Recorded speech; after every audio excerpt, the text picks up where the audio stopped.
trazer uma palavra que seja de edificação, de ensino, de exortação, para o bom proceder de cada vez que nós te pedimos e damos graças em nome de Jesus. Amém. Meus irmãos, eu vos saúdo com a paz do Senhor. Amém. Queremos expressar a nossa gratidão a Deus pelo privilégio que Ele nos dá de estar neste dia aqui em Terezinha, na igreja, nosso templo, o templo da Igreja Assembleia de Deus, para celebrar o casamento do irmão Felipe de Santos Miranda e a irmã Lélia Maria Tenório Canado, ambos membros da Igreja da Assembleia de Deus, que vem até a presença do Senhor Jesus para confirmar por isso o enlace patrimonial, confirmar o pacto, a aliança que é o casamento. Quero, portanto, ler o texto de Mateus capítulo 19, Mateus 19, versículo 3 em diante, que nos diz assim a palavra de Deus. Então chegaram ao pé dele os fariseus, tentando e dizendo: é lícito ao homem repudiar sua mulher por qualquer motivo? Ele, porém, respondendo, disse-lhes: não tendes lido que, do princípio, o Criador os fez macho e fêmea? E disse: portanto, deixará o homem pai e mãe, e se unirá à sua mulher, e serão dois com uma só carne? Assim não são mais dois, mas uma só carne. Portanto, o que Deus ajuntou, não separe o homem. Amém? Podem sentar, meus irmãos?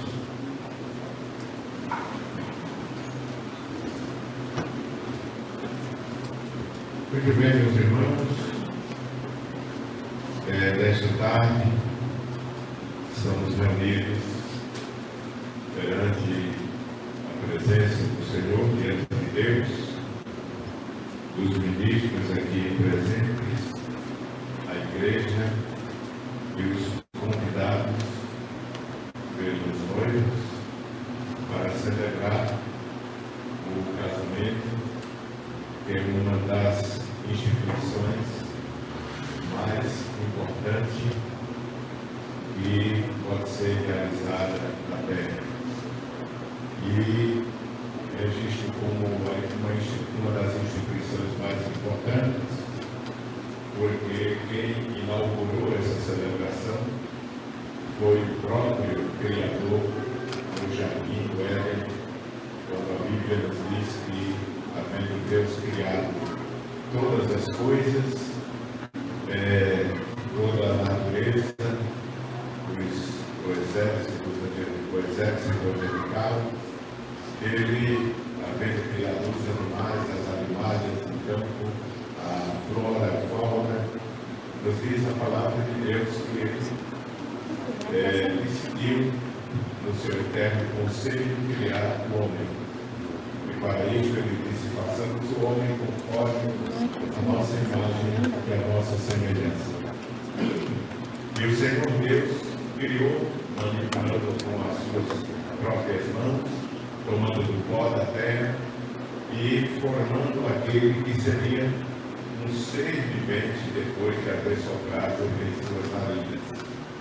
Nos diz a palavra de Deus que, havendo Deus concluído a obra da criação, criou o homem como a coroa da criação e estabeleceu todas as obras criadas baixo a autoridade daquele homem que ele havia criado. Mas viu Deus que não era bom que o homem vivesse sozinho, já que todos os seres criados pelo Criador tinham um par, mas o homem não tinha com quem conviver no nível da intuição, da inteligência, da sabedoria que o homem havia sido criado, já que Deus o criou assim como atividade, como Deus disse: façamos o homem conforme a nossa imagem e semelhança, e semelhança em todos os aspectos que a divindade pôde compartilhar ao homem, a Ele foi criado assim como a divindade é um ser trino, foi criado um ser tricotômico. Enquanto os animais não possuem espírito, somente alma, e é claro que o homem precisava de um ser no nível do homem para que pudesse manter uma relação e conviver juntos.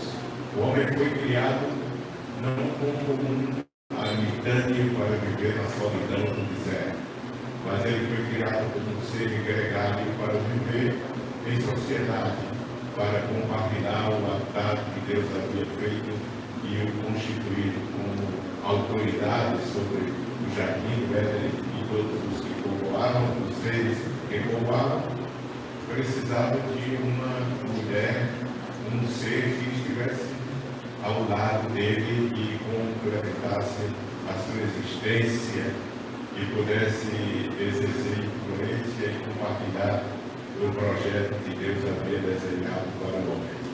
De forma que o Senhor Deus criou a mulher, fez um sono pesado cair sobre Adão, é assim que queremos, porque cremos na palavra de Deus, fez um sono pesado cair sobre Adão, enquanto este adormecia, Deus tomou uma das suas costelas e formou com as suas próprias mãos a primeira mulher. Nos diz a Bíblia que, havendo Adão despertado do sono, Deus a trouxe à presença de Adão e ele disse: na verdade, esta é carne da minha carne e osso dos meus ossos, porque do varão ha sido tomado. Deus diz: deixará o homem pai e mãe, se unirá à sua mulher, e os dois serão uma só carne. Desta forma, Deus chancelou a união entre o homem e a mulher. O casamento é a união entre um homem e uma mulher. Há um texto que diz um macho e uma fêmea.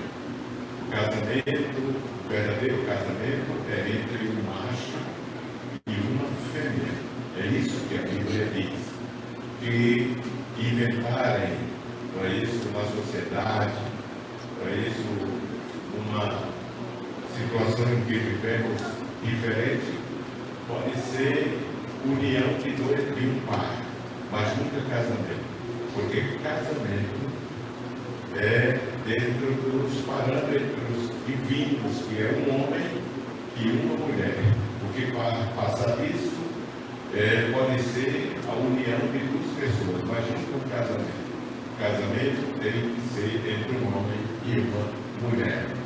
E nos diz a palavra de Deus que Deus criou a mulher com finalidades específicas, assim como foi criado o homem. O homem foi criado para exercer a autoridade divina sobre todas as obras que Deus havia criado. O ser humano, o homem e a mulher, foi criado em uma instância superior aos animais. Apesar da sociedade hoje querer equiparar os valores dos animais aos seres humanos, isso é paradoxal à luz da Bíblia, porque o ser humano é superior aos animais, ainda que os animais devem ser protegidos, cuidados pelo homem, porque Deus ordenou que Adão colocasse o nome de cada animal, indicando de que a autoridade, o homem tinha a autoridade delegada por Deus sobre todas as animárias, então toda a fauna existente no mundo. O homem foi criado e a mulher superior aos animais.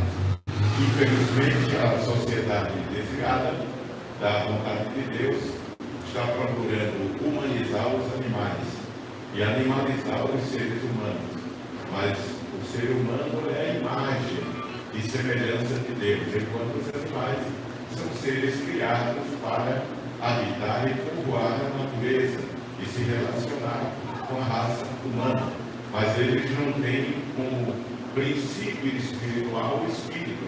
Em Eclesiastes é escrito que os animais morrem e se acaba tudo, porque porque eles têm alma como um princípio de vida para se relacionar com o mundo material, mas não tem espírito.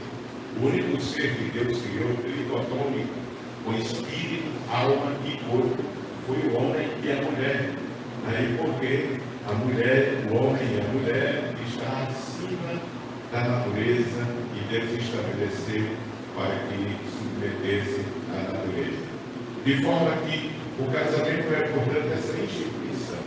A Bíblia nos diz, irmão Arthur, que o homem que acha, diz Salomão em Provérbios, o homem que acha uma mulher alcança uma benevolência da parte de Deus, indicando que a mulher é uma coisa boa que Deus deu ao homem, é uma bênção que Deus deu ao homem, uma companheira. A mulher foi criada para uma finalidade específica. Deus disse: far-lhe uma ajudadora, outra versão diz ajudadora, outra diz auxiliadora.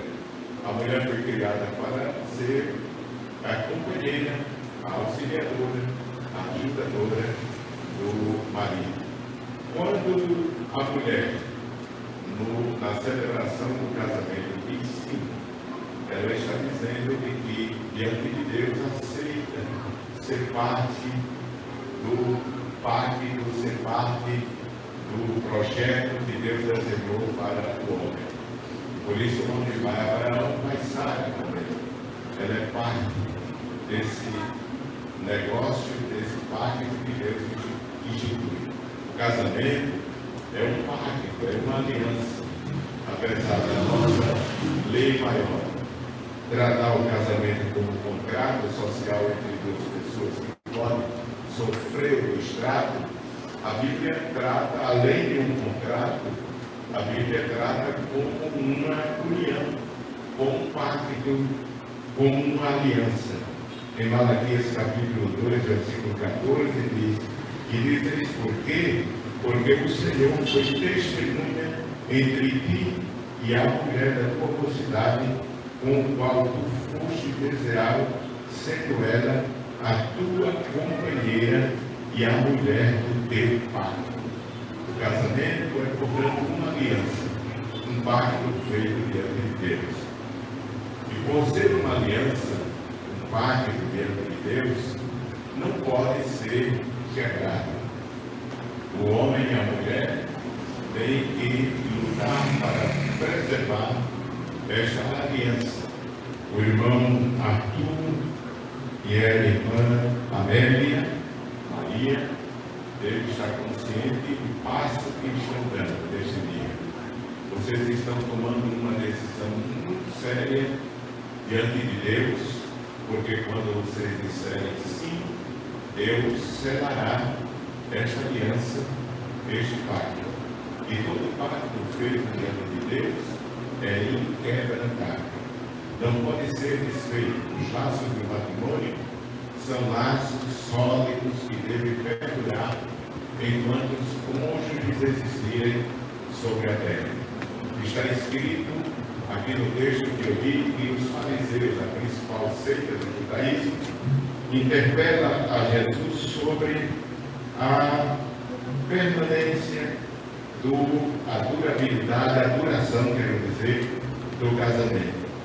Já que a sociedade judaica estava dividida naqueles dias entre duas linhas rabínicas, que era a linha de Shammai e Léo, que um ensinava que a mulher podia ser deixada pelo marido por qualquer motivo irrisório, até se não gostasse da comida dela ou do perfume, do cheiro dela, o marido poderia abandoná-la e contrair um outro casamento, enquanto o Shammai era mais conservador e ensinava que o homem só podia deixar a mulher se ela fosse achada em infidelidade com seu marido.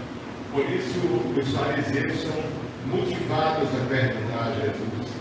E então chegaram ao pé dele os fariseus tentando e dizendo: é lícito ao homem repudiar sua mulher por qualquer motivo? Ele, porém, respondendo, disse: não temos lido que no princípio o Criador os fez macho e fêmea, e disse: portanto deixará o uma só carne, assim não são mais dois, mas uma só carne. Portanto, o que Deus ajuntou, não separe do homem. Casamento é uma aliança, é um pacto que deve perdurar enquanto vocês existirem. A vontade de Deus é que Arthur viva com a sua esposa até que a morte os separe. Por isso, Deus, através do profeta Malaquias, diz que estava irado com os homens de Israel pela sua deslealdade com a esposa da sua mocidade. A mulher da sua juventude, que indica ser a primeira mulher com quem o homem casou, se é da sua juventude, isso é a mulher com quem ele casou pela primeira vez. E é isso que a Bíblia nos diz. Então, o seu casamento, a sua união, os laços do matrimônio dele não podem ser desfeitos, porque eles são feitos em Deus, e deve durar enquanto a sua esposa, daqui a pouco esposa, na relação do mês, daqui a pouco, depois das respostas positivas, serão cônjuges. É isso que Arthur e a Amélia, Maria, devem viverem juntos, unidos, até que a morte os separe. Porque está escrito, Paulo escreveu aos Coríntios, no capítulo 7, ele diz que o homem só está livre para contrair segundas núpcias se a sua esposa chegar a falecer. Da mesma forma, a mulher só está livre para contrair segundas núpcias se o seu marido chegar a falecer. A vontade de Deus é que Arthur veja Amélia envelhecer nos seus braços. Da mesma forma, Amélia veja Arthur envelhecer nos seus braços. No decorrer do tempo, essa beleza que nós vemos hoje tende a mudar. As rugas aparecerão, não sei se essa cabeleira permanecerá, então é isso, não vou falar das mudanças da mulher, porque seria antiético, mas as mudanças virão. Mas o que prevalece é o amor. A Bíblia diz no capítulo 13 de 1 Coríntios que o amor não se acaba. A proporção que o casal vai vivendo baixo a proteção de Deus dentro dos laços do matrimônio e vai vivendo dentro dos preceitos que estabelece a palavra de Deus. Para isso eles vão amando-se mais e mais. O amor, para isso, enquanto vocês viverem, é o que faz persistente o casamento, a união. Nada dá perpetuidade e durabilidade ao casamento, a não ser o amor. O casamento deve estar fundamentado no amor, que é a pedra basal do matrimônio. Por isso, Paulo disse, escrevendo aos Efésios, quando instruía aos casais, dizia que assim como Cristo amou a igreja e deu a sua vida por ela, o marido deve amar a sua esposa. Paulo, escrevendo aqui, diz, ensina as mulheres mais velhas a ensinarem as recém-casadas a amarem os seus maridos, a serem boas donas de casa, a amar seus maridos e seus filhos e a serem boas donas de casa. De forma que tanto a mulher como o marido está ordenado pela palavra de Deus amarem-se. O amor de verdade. Não é isso? Como diz o apóstolo, o amor que não passa. Paulo disse que este amor dura por toda a vida. Ele diz ainda, a caridade é sofredora, é benigna, a caridade não é invejosa, a caridade é amor. A caridade não trata com leviandade, não se ensoberbece, não se corda com indecência, não busca os seus interesses, não se irrita, não suspeita mal, não foca com a injustiça, mas foca com a verdade. O amor tudo sofre, tudo crê, tudo espera, tudo suporta. O amor nunca falha. A versão atualizada diz: o amor nunca passa, nunca termina. Enquanto vocês existirem, o amor é o que une você, a sua esposa e sua esposa a você. Daí porque Jesus disse: aquilo que Deus ajudou, o homem não pode separar. Quando Deus instituiu o casamento, Ele não pensou em divórcio. Divórcio não existia na mente de Deus. Deus não estabeleceu divórcio. Os fariseus aqui dizem porque Moisés autorizou na carta de desquite do divórcio, dependendo da tradução, ele disse por causa da dureza do coração de vocês. Mas a mulher, o homem não deve deixar sua esposa, não ser por causa de, aqui o texto diz prostituição. O original diz pornéia, que é qualquer ato de imoralidade que venha praticar, tanto o homem como a mulher. Mas o desejo de Deus é que o vosso casamento dure por todo o tempo e que vocês terminem juntos e, se estiver no calendário de Deus, um se acude o outro, mas nunca se separem. Vivam unidos, vivam com intensidade o amor de Deus. É isso que Deus quer, porque o divórcio é um remédio utópico, é um remédio com efeitos colaterais. Porque quando Deus disse, deixará pai e mãe, e se unirão os dois e serão uma só carne, o termo hebraico que Moisés usa para escrever a palavra unir-se é colar no amor. Assim como a cola cola uma folha de papel a outra. É isso que Deus faz com a gente no casamento. Ele cola o marido a mulher. Se uma folha de papel está colada a outra e tenta separar, elas se auto-mutilarão. É isso que o divórcio faz. Mutila os cônjuges. Um leva um pedaço do outro. E é triste essa experiência. Mas casem-se dizendo, estamos casando para viver até que a morte os separe.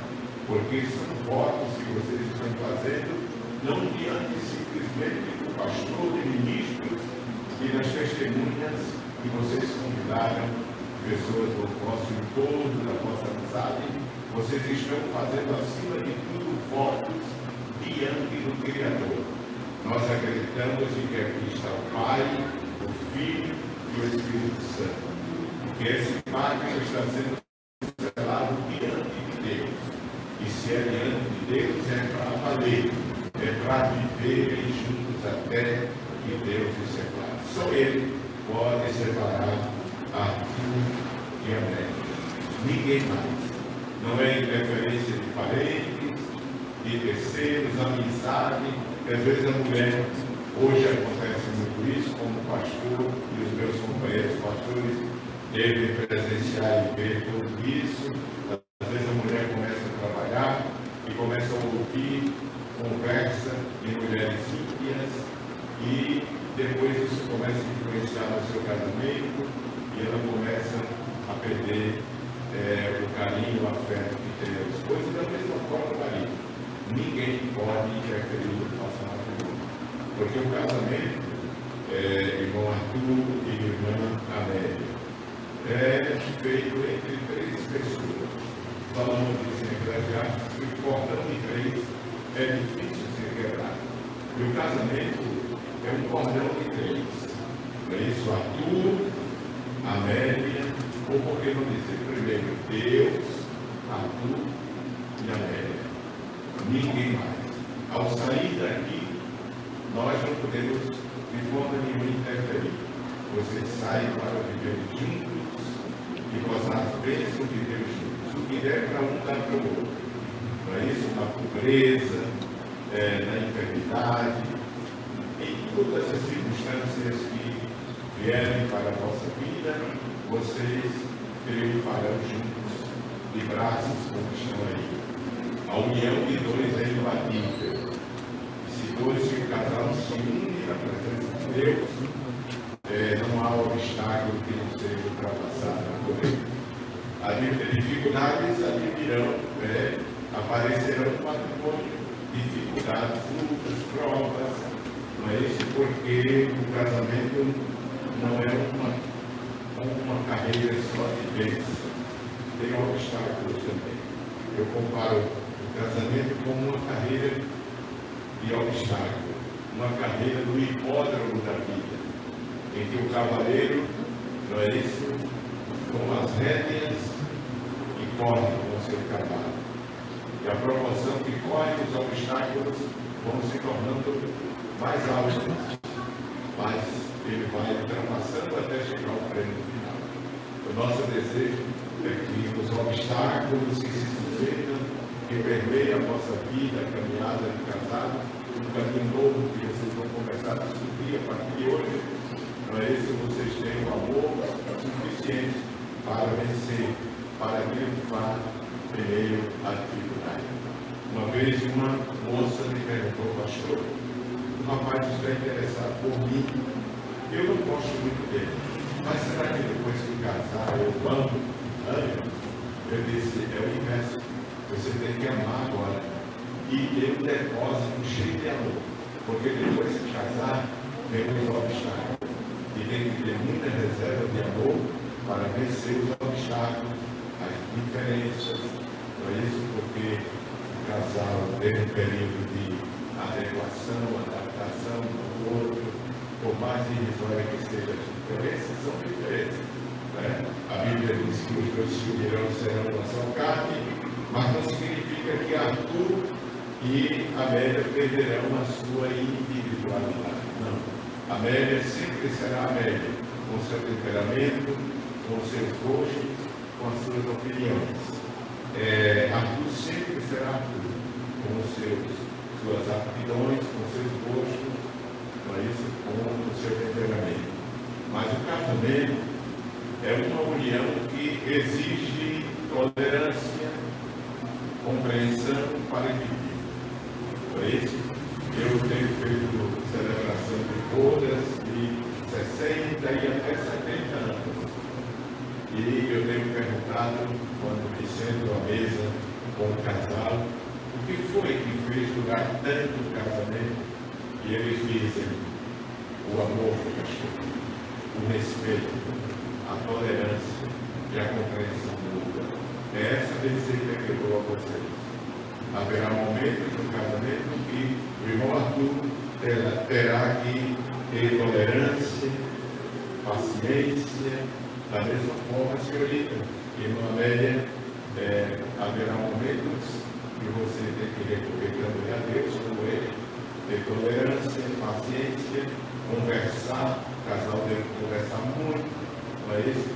Para que os seus problemas possam ser dissuadidos dentro do matrimônio. Não é isso?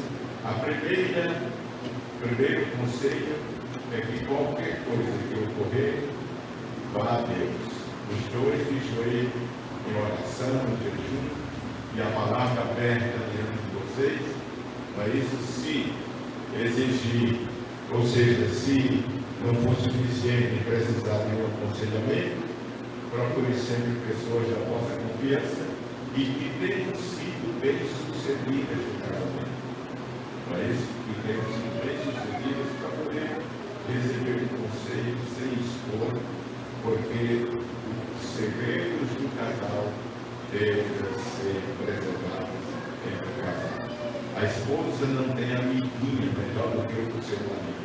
O marido não tem amiguinho melhor do que a sua esposa. Não existe isso. A mulher, quando ela tem mais confiança nas suas amigas do que no marido, esse casamento está suscetível a um desastre.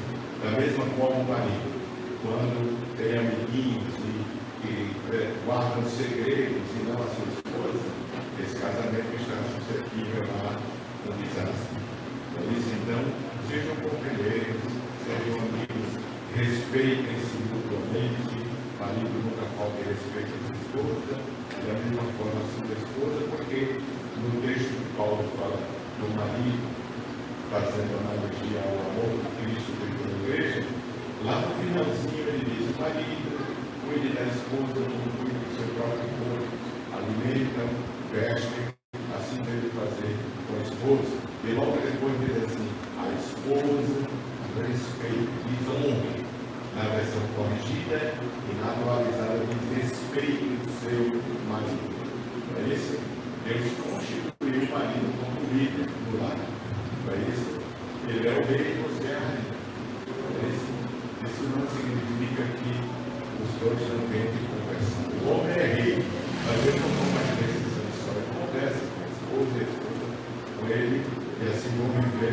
esse ambiente de amor, de camaradagem, de amizade e de tolerância. É isso que nós desejamos em nome de Jesus, para tu e para a América. Amém?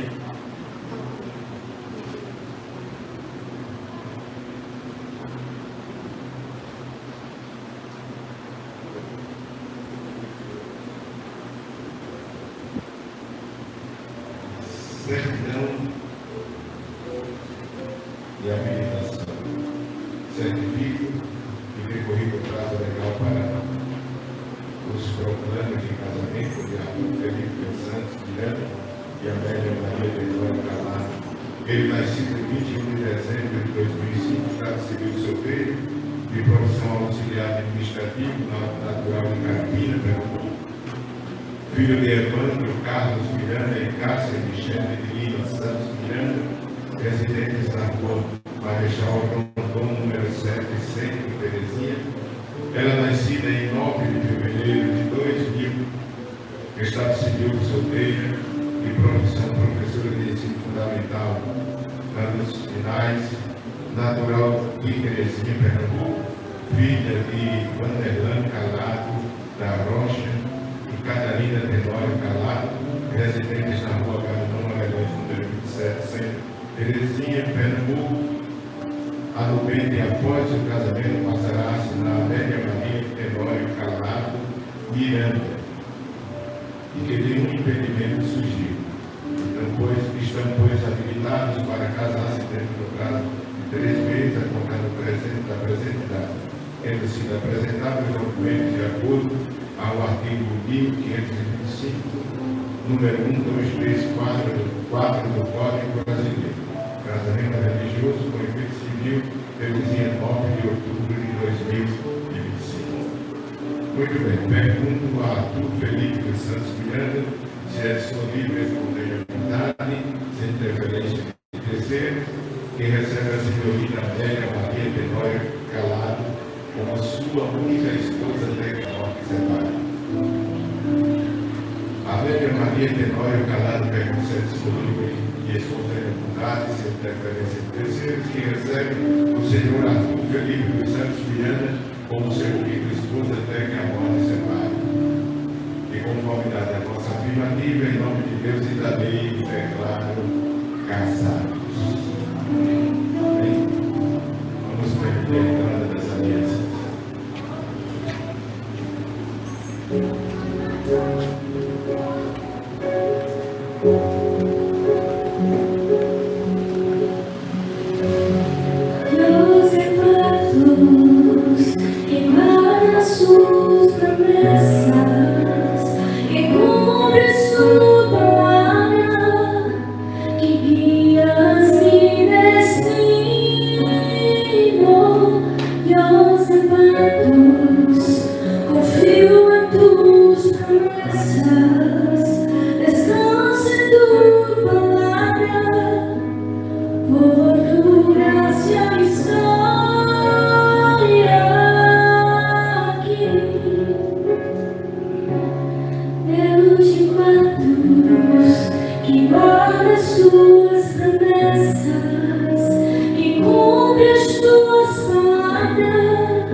estaria você ensinado crianças, filho do metal precioso, Senhor da terra, e brilha se lixando de céu. Assim que seja a vida de Arthur e Amélia, Senhor, preciosas, e brilhe diante de ti, da igreja e da sociedade. Confirma as palavras do teu servo na vida de Arthur e Amélia. Faze assim, em nome de Jesus. Amém. Podem sentar, meus irmãos?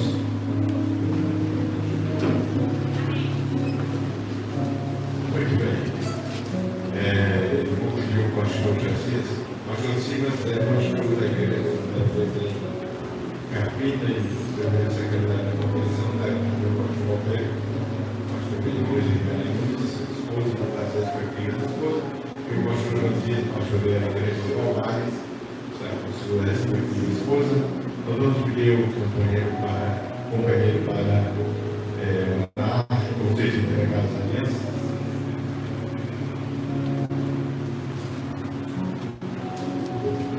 Cumprimento a todos a paz do Senhor. Dizer a Arthur e a Amélia a nossa alegria de estar aqui compartilhando a vossa vitória. Amém?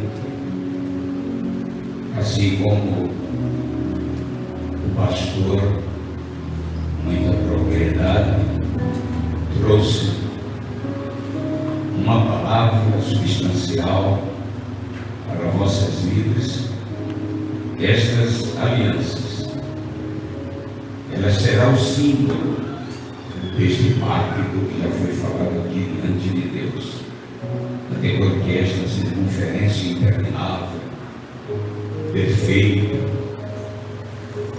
assim será na vossa vida diante de Deus. E como o pacto, como foi dito, é realizado primeiramente diante de Deus, ele é o único que não pode faltar durante toda a vossa vida. E a partir deste momento, passo as mãos do Arthur, a aliança onde será colocada no dedo anelar da mão esquerda da sua esposa.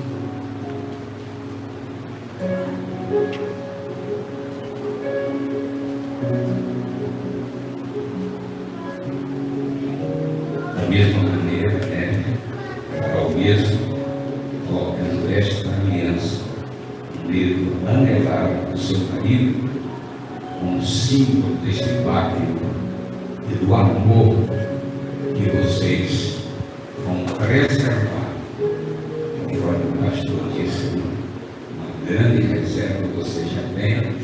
Esse amor vai ser muito mais forte no dia a dia.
Botar a luzinha. Vai ter o voto aí.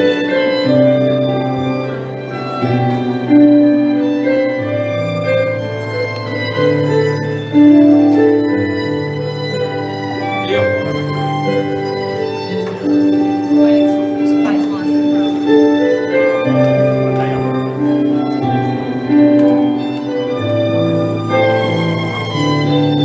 Tá mandando um lado aí.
Saúde a todos, com a paz do Senhor.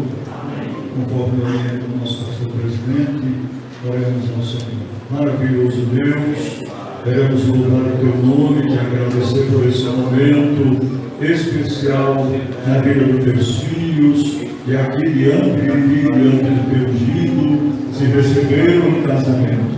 Que as tuas mãos de Deus estejam estendidas desde este momento até o final de suas vidas. Que eles abençoe a cada dia, Senhor, as suas vidas, e que o Senhor possa fazer coisas maiores. Abençoa teus filhos, teu povo, e aqui esteve, em nome de Jesus, o teu Filho. Amém. Que a graça de nosso Senhor Jesus Cristo, o amor de Deus, nosso Pai, a comunhão e as consolações do Santo Espírito seja sobre este casal agora e para sempre. Amém. São casados.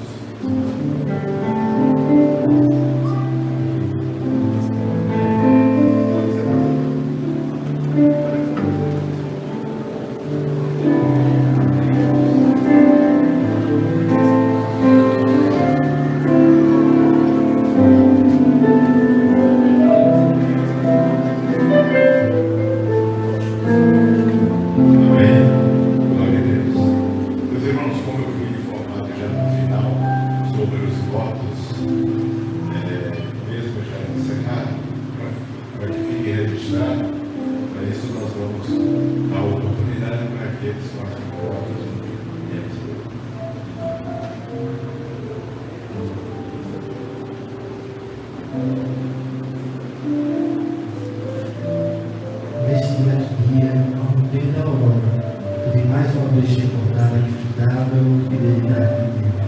Pude refletir sobre sua valiosa e real presença e o seu magnânimo amor por nossas vidas. Pois Deus tem sido eternamente fiel para conosco. Por isso começo esses sinceros votos rendendo graças a Deus, tributando-lhe toda a honra, glória, louvor e adoração. Minha querida Mel, epíteto a qual para casamento do Pai referido a ti, pois tens a doçura contida nos favos de mel, produzidos pelas mais distintas abelhas criadas por Deus. Trago comigo nesses companhiosos votos a lembrança de simples momentos de nossa história, que fizeram com que eu te amasse mais e mais. Momentos que ao término do culto, eu apressadamente me dirigia para a porta da igreja, para esperar a tua saída, apertar as tuas mãos, que são suaves como pedras, olhar nos teus olhos e dizer a paz do Senhor. Amém.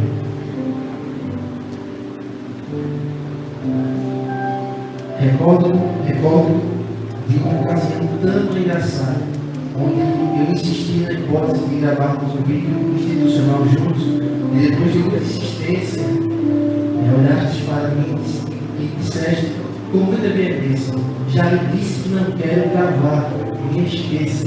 Mas aquele não foi uma injeção de ânimo para querer ficar junto de ti e conseguir o êxito que conquistava.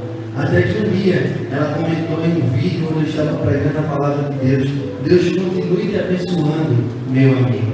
E esse foi o estupim que deu início à nossa história. A partir daí comecei a cogitar a chance de uma nova história escrita com nós dois, e ser o seu amigo foi o primeiro passo. Desfrutar de uma agradável amizade com você foi um verdadeiro privilégio de Deus. Hoje quero externar minha gratidão a Deus e dizer o quanto és especial para mim. Tu és resposta das minhas orações e dos meus jejuns. Incessantemente eu orava a Deus por uma moça crente, que ama a Bíblia, que amasse a oração, que fosse envolvida na obra de Deus, alguém que nutrisse o amor pela igreja, que estimasse seus pastores e que intrinsecamente estivesse inserida nos desígnios de Deus para a minha vida, mas que acima de tudo fosse uma moça temente e fiel a Deus. De forma reverente, expresso todo o meu amor e afago por ti. Digo a você que és a mais sublime dádiva que Deus concedeu a mim, cuja preciosidade transcende o valor dos rubis. Tu és um presente de valor inestimável. Carregas contigo a delicadeza dos cisnes, que cheio de graça deslizam sobre as águas dos lábios. Em ti resplandece a beleza despretensiosa dos lírios dos vales e a pureza das aves do céu. Tu és como as flores da cerejeira, que desabrocham sem esforço, evidenciam sua abertura, revelando o requinte e a sua essência. Teu sorriso é como o romper da aurora, que traz alegria ao meu coração. Teus olhos é como o mar Egeu, cujas águas gregas refletem o brilho da lua e das estrelas do céu, trazendo calmaria para os meus dias. Conseguiste extrair o melhor de mim, assim como das mais seletas uvas são extraídos os melhores vinhos. Pois o certo escritor disse uma vez: não há nada de nobre sem superior ao seu semelhante. A verdadeira nobreza está ser superior ao seu antigo eu. Tu destes um novo significado para a minha vida, fazendo-me melhor e mais nobre do que o meu antigo eu a cada dia que se passa. Esta excelentíssima data jamais será esquecida. O dia em que Deus marcou nossas vidas com enlace matrimonial. Escolhemos o dia 7, pois o número 7 é o número da perfeição e plenitude divina. Deus em sua plenitude nos chamou, nos uniu e nos fez um para o outro. Éramos um casal improvável, mas como diz o texto que escolhemos em Eclesiastes 3:11, tudo ele fez formoso em seu tempo. Desde o mês de setembro do ano passado, fazíamos propósito de oração todas as manhãs de domingo, até que um dia nesta igreja, no último banco, durante um ciclo de oração com os joelhos dobrados, Deus me disse em uma conversa com ele: eu vou cuidar de tudo, dos mínimos detalhes. E Deus cuidou, mandou sua provisão, porque Deus é fiel. Por isso agora, diante de Deus e nosso pastor presidente, e nosso pai, de nossos pais, da igreja e de um seleto grupo de amigos e irmãos, eu te ofereço os meus mais sinceros votos. Prometo ser teu amigo e confidente, guardião das tuas lágrimas e das tuas dores, te proteger com firmeza e bravura. Prometo ser teu porto seguro em mares tempestuosos. Estarei ao teu lado em todos os instantes da vida.